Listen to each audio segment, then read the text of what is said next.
Nah, pertumbuhan tulang itu tentunya dipengaruhi oleh berbagai macam faktor. Di antaranya di sini adalah faktor herediter atau genetik.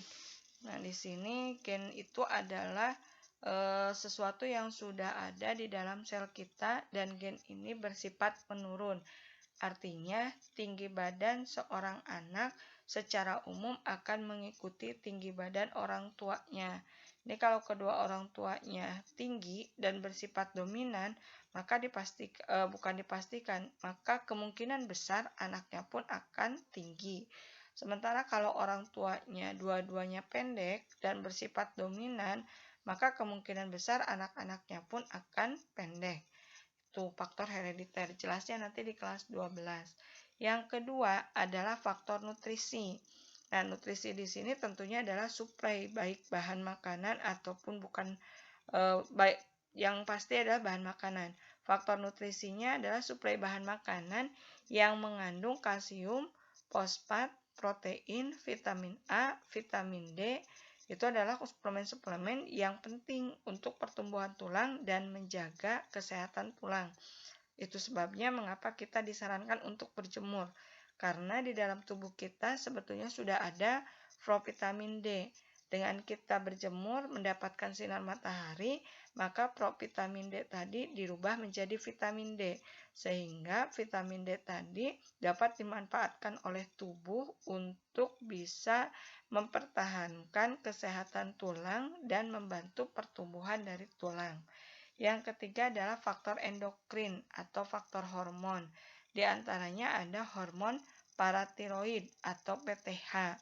Nah, PTH ini berfungsi untuk merangsang osteoklas, kemudian resorpsi tulang atau penghancuran tulang, dan melepas kalsium dari tulang ke dalam darah.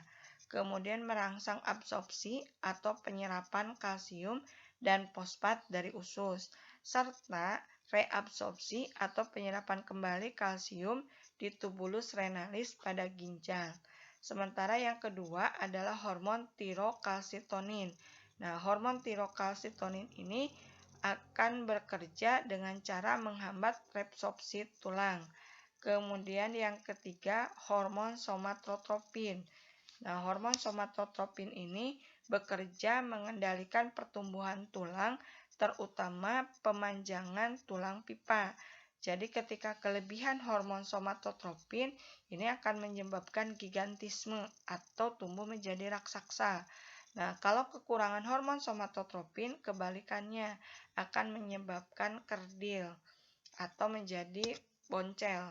Nah, yang berikutnya adalah hormon tiroksin. Hormon tiroksin ini berfungsi untuk mengendalikan pertumbuhan tulang, peremajaan tulang, dan kematangan tulang. Yang terakhir adalah hormon kelamin. Untuk perempuan, hormon kelaminnya disebut dengan estrogen, dan di laki-laki hormon kelaminnya disebut dengan androgen. Hormon ini akan merangsang pembentukan dan pertumbuhan tulang. Pada wanita, biasanya pertumbuhan tulang akan berhenti pada usia 17-18 tahun.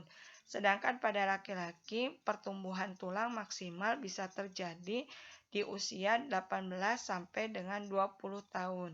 Sementara untuk kepadatan tulang sendiri, baik di laki-laki atau perempuan itu sama, yaitu terjadi di usia 25 tahun. Dan yang keempat adalah faktor sistem saraf. Nah, gangguan sistem saraf ini akan menyebabkan menghambat pertumbuhan daripada tulang. Misalkan poliomielitis atau penyakit polio. Polio itu yang terganggu sebetulnya adalah sarafnya. Tetapi karena saraf ini adalah berkoordinasi dengan tulang, maka saraf yang terganggu tadi menghambat proses pertumbuhan tulang. Akibatnya, para penderita polio itu menjadi lumpuh karena tulangnya tidak bisa mengalami pertumbuhan yang maksimal.